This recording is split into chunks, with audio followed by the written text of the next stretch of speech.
हूं कि आज दोस्तों ये चुनाव एमएलए बनाने का नहीं, ये बहुत बड़ी लड़ाई है। ये लड़ाई सरकार बदलने की है, ये लड़ाई देश को आगे ले जाने की है, ये लड़ाई हमें एकता में पिरोने की है। इसलिए हम आप तमाम लोगों से गुजारिश करेंगे कि आपने देखा होगा कि बहुत सारे मामलात आए जिसमें राहुल गांधी जी, हमारे नेता तेजस्वी जी, सारे लोगों ने मिलकर इस लड़ाई को लड़ने का काम किया, आपकी लड़ाई को लड़ने का काम किया। हम चाह रहे हैं कि आप लोग यहाँ प्रोफेसर मुसव्विर साहब को अपना कीमती वोट दे करके हमारे नेता तेजस्वी जी के हाथ को मजबूत करें और राहुल जी के हाथ को मजबूत करें। अभी आपको मालूम होगा कि 121 सीट पर चुनाव हुआ पूरे बिहार में 6 तारीख को। जो बातें छन के आ रही है कि हमारी अक्सरियत उन 121 सीट में है, अभी जो 122 सीट का चुनाव होना है 11 तारीख को, हमें यह बता देना है कि आने वाले 14 तारीख के बाद यहाँ इंडिया गठबंधन की सरकार बनने जा रही है। हम आपसे गुजारिश करेंगे कि चूंकि बिहार हमेशा क्रांति की धरती रही है, इनकलाब की सरजमीन रही है, हम आपको कहेंगे कि आने वाले दिनों में अगर बिहार में इंडिया गठबंधन की सरकार बनती है, तेजस्वी जी मुख्यमंत्री बनते हैं, तो राहुल गांधी भी प्रधानमंत्री बनने से कोई नहीं रोक पाएगा। हम आपसे फिर मोहब्बताना गुजारिश करेंगे कि आप लोग आने वाले 11 तारीख को प्रोफेसर मुसव्विर साहब को अपना कीमती वोट हाथ छाप पर दे करके उनको कामयाब करें और राहुल जी के हाथ को मजबूत करें, तेजस्वी जी के हाथ को मजबूत करें। आपने देखा होगा यही वो शख्स है जो SIR के मामले में बिहार के सड़कों पर घूमने का काम किया, भारत जोड़ो यात्रा किया, जो हजारों किलोमीटर पैदल चल करके लोगों को जोड़ने का काम किया। ये मोहब्बत बांटने वाले लोग हैं। आपको नफरत को दूर भगाना है और मोहब्बत को कायम करना है। हम आपसे गुजारिश करेंगे कि आने वाले 11 तारीख को आप अपना कीमती वोट प्रोफेसर मुसव्विर साहब को दे करके राहुल जी और तेजस्वी जी के हाथ को मजबूत करें। इसी के साथ हम अपनी बात को खत्म करते हैं। शुक्रिया, बहुत बहुत धन्यवाद। मैं अनजान नईवी साहब का राहुल गांधी, राहुल गांधी, राहुल गांधी।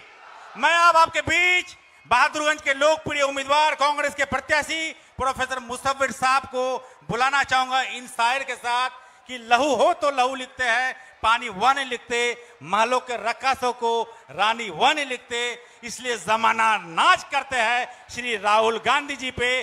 तारीख वो लिखते हैं, कहानी वो नहीं लिखते, कहानी वो नहीं लिखते। प्रोफेसर मुसव्विर साहब आपके बीच है। बहादुरगंज के इस जनसभा में, चुनाव सभा में भारत के भावी प्रधानमंत्री, लोकप्रिय भारत कांग्रेस के नेता आदरणीय राहुल गांधी जी के यहाँ आगमन पर सीमांचल की धरती, जान अली मस्तान के क्रांतिकारी धरती से उनका स्वागत और आगमन है। उनका जोरदार तालियों से अभिनंदन करें। मंच पर बैठे हुए हमारे बिहार के प्रभारी आदरणीय अल्लाह बुरु साहब, कांग्रेस के वरिष्ठ नेता राजस्थान से आए हुए रफीक खान साहब, जिला किशनगंज के कांग्रेस के चुनाव प्रभारी, मंच पर बैठे जिला हमारे बहादुरगंज के तमजीद साहब प्रभारी और कांग्रेस के ऑल इंडिया कांग्रेस के सभी सम्मानित प्रतिनिधि जो हमारे बीच में है, मंच पर बैठे हुए वाई विरुद्ध कांग्रेसी मेरे चचा खसीउर रहमान साहब, यहाँ उपस्थित यहाँ के वर्तमान विधायक अंजार नईमी साहब, कोचाधामर के महागठबंधन के प्रत्याशी जनाब मास्टर मुजाहिद साहब, उपस्थित हमारे राजस्थान के मदरसा बोर्ड के चेयरमैन जोबदार साहब, सभी सम्मानित नेतागण और प्रतिनिधिगण, सबका स्वागत है। मैं आज भाषण देने नहीं आया हूं, मैं सिर्फ ये कहना हूं वो कांग्रेस पार्टी जिसने गांधी, नेहरू, अंबेडकर, मौलाना अबुल कलाम आजाद और पटेल के नीतियों पर चलकर वह उस नीतियों का अनुपालन करते हुए इस देश को आजाद किया। इस देश के हिंदू, मुसलमान, सिख, ईसाई, अगला, पिछड़ा, दलित, मजदूर, आदिवासी सबको लेके सद्भावना के साथ इस देश का लगातार विकास किया।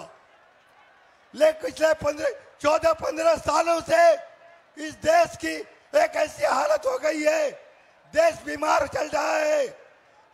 पार्टियां कहती है सबका साथ, सबका बिना, सबका विकास और सबका विश्वास, लेकिन सिर्फ अदानी अंबानी का विकास हो रहा है और लोगों को यह ठगा जा रहा है।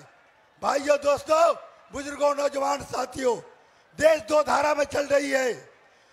कांग्रेस पार्टी, हमारे नेता राहुल गांधी जी मोहब्बत की बात करते हैं और दूसरी तरफ जो ताकतें हैं वो नफरत फैलाकर इस देश के सत्ता को हथियाना चाहते हैं। फैसला आपको करना होगा कि भारत की संस्कृति को बचाना है, भारत की गंगा जमनी तहजीब को बताना है, भारत के अस्मिता की रक्षा करना है, या चंद सिक्कों पे धर्म के नाम पर, मंदिर के नाम पर, मस्जिद के नाम पर अब इस देश को बांटने का काम करोगे। फैसला काम करें। गलतियां हुई कांग्रेस में भी, हमारे लोकप्रिय नेता ने यह तय किया है कि उस पुरानी कांग्रेस की नीतियों को स्थापित करके फिर भारत में एक नई स्थापित करेंगे। बहुत बहुत शुक्रिया। अगर मुझे अच्छा लगे, मैं आपका बेटा, आपकी खिदमत के लायक हूं। अगर आप मुझे पर विश्वास है और कांग्रेस पार्टी पर विश्वास है, हमारे नेता राहुल गांधी पर विश्वास है, तो एक बार ये जो नफरती ताकतें हैं, जो मंदिर के नाम पर, मस्जिद के नाम पर, हिंदू के नाम पर, मुसलमान के नाम पर इस देश को बांटना चाहती है, मेरा साथ दीजिए। कांग्रेस पार्टी के हाथ को मजबूत कीजिए, राहुल जी के हाथ को मजबूत कीजिए और एक नया सवेरा लाइए। मैं भी कहता हूं, मैं भी धार्मिक व्यक्ति हूं, मैं भी कट्टर मुसलमान हूं। हर मुसलमान को मुसलमान होना चाहिए, हर हिंदू को कट्टर हिंदू होना चाहिए, आस्था पर यकीन होना चाहिए। हमारे हिंदू भाइयों, आप कट्टर हिंदू बनो, मंदिर का निर्माण करो। मुसलमान भाइयों, आप अपने अकीदा पर कायम रहो, आप मस्जिद बनाओ, लेकिन सियासत, राजनीति, ये जो व्यवस्था है हमने अपने भलाई के लिए बनाया है, अपने बहबूदी के लिए बनाया है। इसमें जब जब आप धर्म को लाओगे, जात को लाओगे, आपको नुकसान होगा। हाथ जोड़कर विनती करता हूं, एक बार धर्म से उठकर, जात से उठकर, मंदिर से उठकर, मस्जिद से उठकर राहुल गांधी जी के हाथ को मजबूत करें, एक नया सीमांचल बनाए। जय हिंद, जय भारत, जय सीमांचल। बहुत बहुत धन्यवाद। अब हम मंच पे बुलाना चाहेंगे कोचा धमन महागठबंधन राजद के उम्मीदवार मास्टर मुजाहिद साहब। 2 मिनट आप संबोधन करेंगे, उसके बाद जिसे आप सुनना चाहते हैं श्री राहुल गांधी जी आपके बीच मौजूद है। 2 मिनट। अस्सलाम वालेकुम, नमस्कार, आदाब। देश का भविष्य, देश के होने वाले प्रधानमंत्री आदरणीय राहुल गांधी जी, सम्मानित मंच, बहादुरगंज विधानसभा से आपके लोकप्रिय जुझारू प्रत्याशी प्रोफेसर मसव्वर आलम साहब, मुअज़्ज़ज़ हाज़रीन, पाकीज़ा माँ और बहनों, 11 नवंबर को बिहार की तस्वीर और तकदीर बदलने के साथ सीमांचल की तस्वीर और तकदीर बदलने का फैसला होने जा रहा है। आपको फैसला करना है कि यह देश संविधान से चलेगा, आईन से चलेगा, कॉन्स्टिट्यूशन से चलेगा कि बुलडोजर से चलेगा। योगी जी बिहार में घूम रहे हैं और बोल रहे हैं कि बिहार में भी योगी मॉडल लागू किया जाएगा और योगी मोदी के दोस्त भी हेलीकॉप्टर लेकर के आपके बीच में नकली कयादत के नाम पर, जो कयादत के नाम पर तिजोरी भर रहे हैं, वो भी घूम रहे हैं। आपको समझना है सरकार बदलना है और इस सरकार को उखाड़ फेंकना है, महागठबंधन की सरकार बनाना है। और ये सेमीफाइनल है 2025 का बिहार इलेक्शन। 2029 में आदरणीय राहुल गांधी को प्रधानमंत्री बनाना है, तब ये देश संविधान से चलेगा। इसलिए सभी को, हमारे नेता को सुनना है। आपको बहादुरगंज से मसऊर आलम, ठाकुरगंज से सऊद आलम साहब, किशनगंज से कमरुल हुदा और कोचा दामन से मैं खुद मास्टर मुजाहिद आलम को हाथ छाप और लालटेन छाप पर बटन दबाकर ऐतिहासिक जीत दर्ज करवाना है। बहुत बहुत धन्यवाद, शुक्रिया। बहुत बहुत धन्यवाद। हम जिसका आप बेसब्री से इंतजार कर रहे थे, उसको बुलाने से पहले आप तमाम लोगों के हृदय रूपी फूल को किशनगंज रूपी धागा में पिरोकर माल्यार्पण कर रहा हूं, बारंबार माल्यार्पण कर रहा हूं। श्री राहुल गांधी जी मंच पे।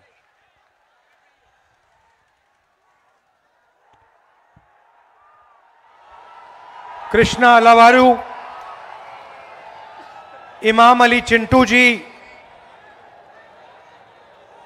अंजर नैनी जी, रफीक खान जी, हमारे कैंडिडेट्स प्रोफेसर आलम जी, कमरुल होडा जी, मास्टर मुजाहिद जी, स्टेज पे महागठबंधन के नेता, हमारे प्यारे कार्यकर्ता भाइयों और बहनों, प्रेस के हमारे मित्रों, आप सबका यहां बहुत बहुत स्वागत, नमस्कार। आपका मूड कैसा है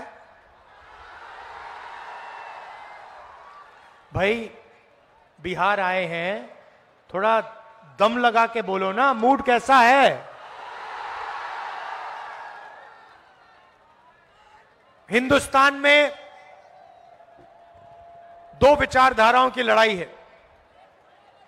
एक तरफ आरएसएस जो देश को खांचों में बांटना चाहती है, जात का खांचा, धर्म का खांचा, प्रदेश का खांचा, भाषा का खांचा, स्त्री पुरुष का खांचा। और दूसरी तरफ कांग्रेस पार्टी, हम सब महागठबंधन जो देश को जोड़ना चाहता है, हर धर्म को, हर जात को एक साथ लाकर आगे ले जाना चाहता है। मैंने 4000 किलोमीटर भारत जोड़ो यात्रा की। उसमें एक ही मैसेज था, नफरत के बाजार में मोहब्बत की दुकान खोलनी है। उनकी यात्रा होती है और वो कहते हैं कि हमें नफरत फैलानी है, नफरत का बाजार खोलना है और मोहब्बत की दुकानों को बंद करना है। और हम कहते हैं हमें नफरत को मिटाना है, नफरत के बाजार को बंद करना है और मोहब्बत की दुकान खोलनी है। यही राजनीति चल रही है। देखिए, नरेंद्र मोदी में, उनके खून में, उनकी सोच में नफरत है। वो बांटना चाहते हैं, नफरत फैलाना चाहते हैं। दूसरी तरफ मेरे खून में मोहब्बत है, भाईचारा है और हिंदुस्तान को मैं जोड़ना चाहता हूं। यह फर्क है, यह लड़ाई है। बीजेपी आरएसएस एक तरफ नरेंद्र मोदी, अमित शाह एक तरफ, कांग्रेस पार्टी दूसरी तरफ, राहुल गांधी दूसरी तरफ, खारगे जी दूसरी तरफ, तेजस्वी जी दूसरी तरफ। यही बात चल रही है। नफरत से इनको क्या मिलता है, मैं आपको बताता हूं।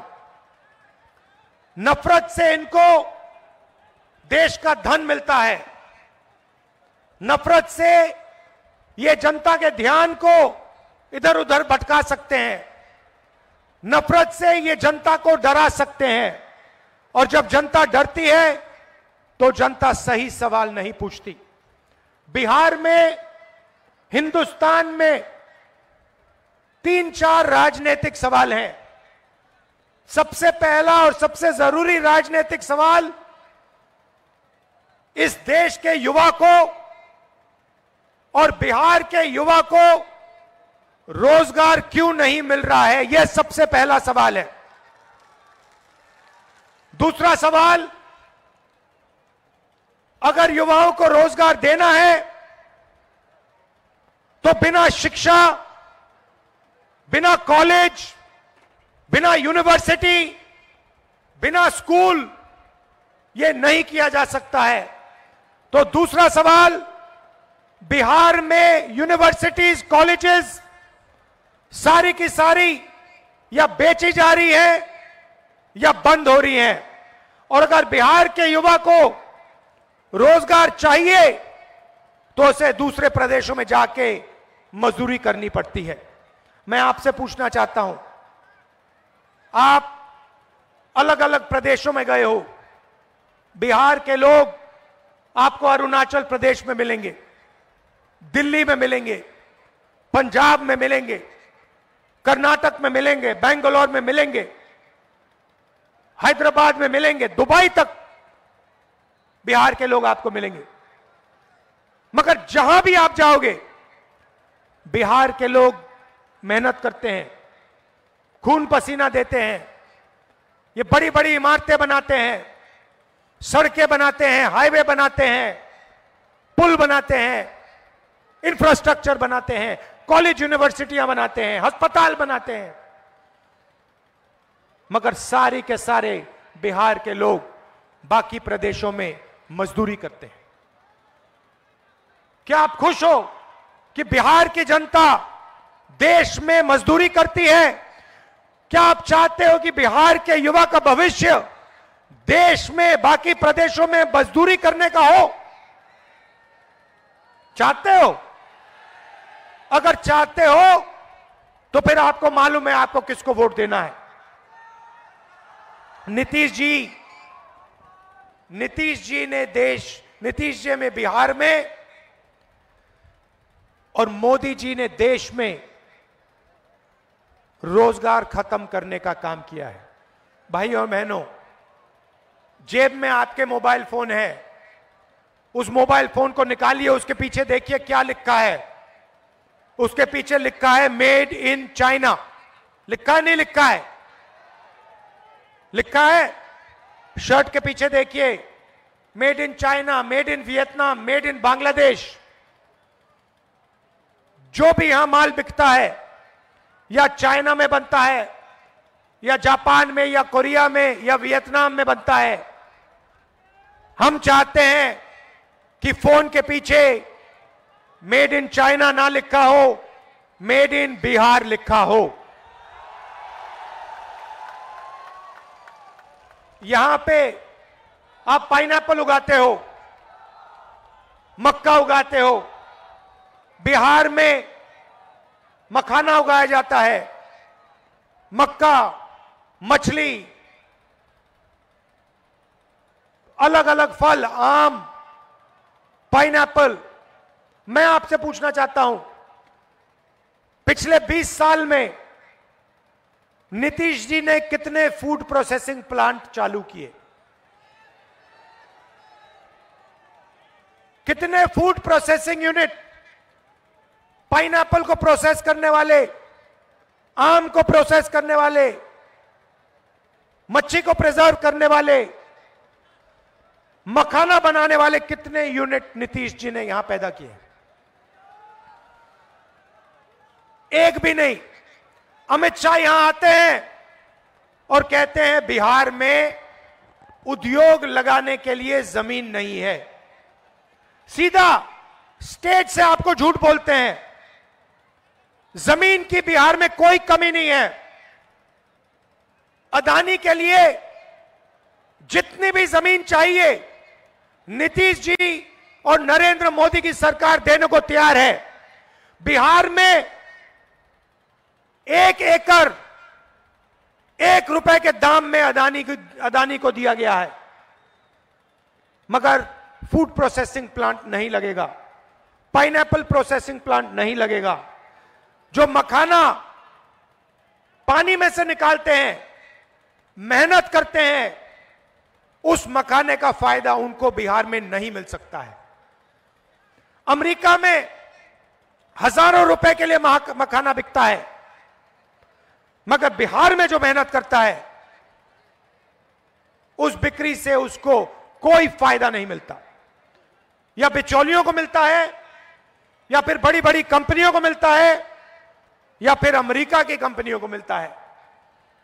फायदा बिहार के जनता को, बिहार के युवाओं को नहीं होता।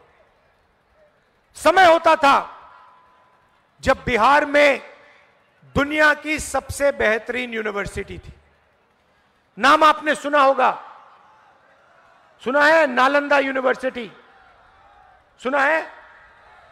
पूरी दुनिया से लोग आते थे, कोने कोने से आते थे। चाइना से, जापान से, जर्मनी, फ्रांस, इंग्लैंड से, वियतनाम से बिहार आते थे। क्यों आते थे? नालंदा यूनिवर्सिटी में पढ़ाई करने आते थे, नालंदा यूनिवर्सिटी में शिक्षा लेने आते थे। मैं चाहता हूं कि फिर से इस बिहार में दुनिया की सबसे अच्छी हाई क्वालिटी की यूनिवर्सिटीज बने। मैं चाहता हूं कि दुनिया के सबसे अच्छे स्कूल, इंग्लिश मीडियम स्कूल, सबसे अच्छी यूनिवर्सिटियां, सबसे अच्छे कॉलेज इस बिहार में बने। मैं आपको बताना चाहता हूं, महागठबंधन यहां चुनाव जीतेगा, शिक्षा का काम हम करेंगे, यूनिवर्सिटी कॉलेजेस खोलेंगे, सरकारी यूनिवर्सिटी, सरकारी कॉलेजेस, सरकारी स्कूल, इंग्लिश मीडियम स्कूल हम खोलेंगे। मगर राहुल गांधी भी आपको एक वायदा करना चाहता है। जैसे ही इंडिया गठबंधन की हमारी सरकार बनेगी, दुनिया की सबसे बेहतरीन यूनिवर्सिटी बिहार में हम आपके लिए खोल के देंगे। कोने कोने से लोग आएंगे, अमेरिका से, जापान से, कोरिया से, चाइना से, बिहार में यूनिवर्सिटी में आकर पढ़ाई करेंगे और फिर वापस जाके कहेंगे दुनिया में सबसे बेहतरीन शिक्षा बिहार में मिलती है। यह हमारा वायदा है आपको। भाइयों और बहनों, नरेंद्र मोदी यहां आए, भाषण में कहते हैं कि हमने डेटा का दाम इतना कम कर दिया है कि बिहार का युवा रील बना सकता है, वीडियो बना सकता है, फेसबुक देख सकता है, इंस्टाग्राम देख सकता है, ट्विटर देख सकता है। सबसे पहले नरेंद्र मोदी जी का झूठ सुनिए। वो कहते हैं कि उन्होंने दाम कम किए, मगर वो आपको यह नहीं कहते हैं कि जब आप रील देखते हो, जब आप वीडियो देखते हो, जब आप मैसेज भेजते हो, तो पैसा किसकी जेब में जाता है।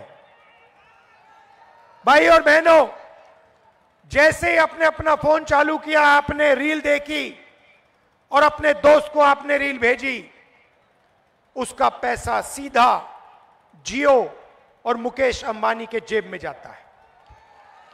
दूसरी बात, ये क्यों चाहते हैं कि बिहार के युवा इंस्टाग्राम देखें, फेसबुक पर जाएं, अपने वीडियो देखें, अपने वीडियो इधर उधर भेजें।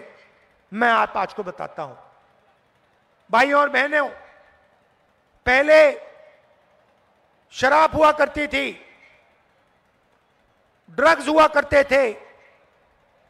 21वीं सदी का नया नशा है इंस्टाग्राम, फेसबुक, ट्विटर। यह 21वीं सदी का नशा है। मैं आपसे पूछता हूं, ट्विटर से, फेसबुक से, इंस्टाग्राम से आपके जेब में पैसा आता है क्या? ट्विटर से, फेसबुक से, इंस्टाग्राम से आपको रोजगार मिलता है क्या? आप रोजगार चाहते हो या इंस्टाग्राम चाहते हो? रोजगार चाहते हो, ट्विटर चाहते हो?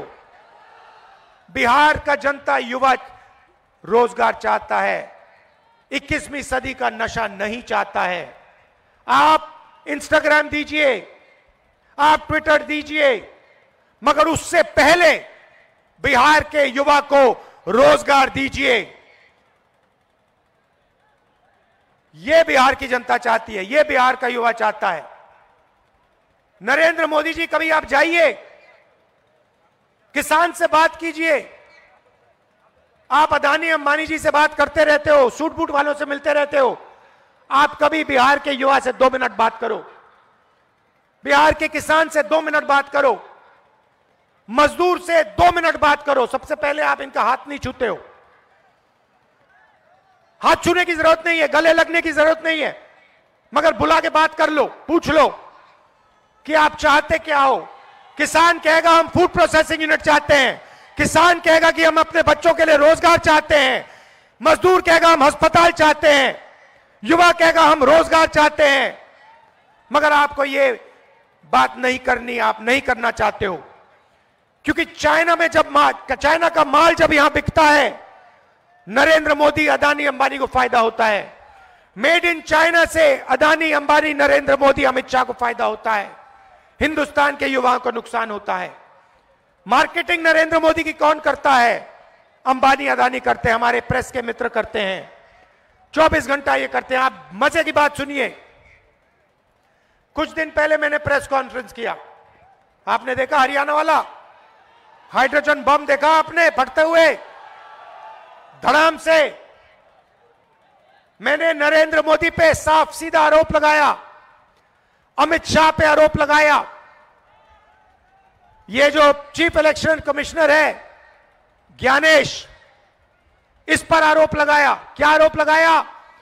कि मिलकर Narendra Modi, Amit Shah, chief election commissioner vote चोरी कर रहे हैं।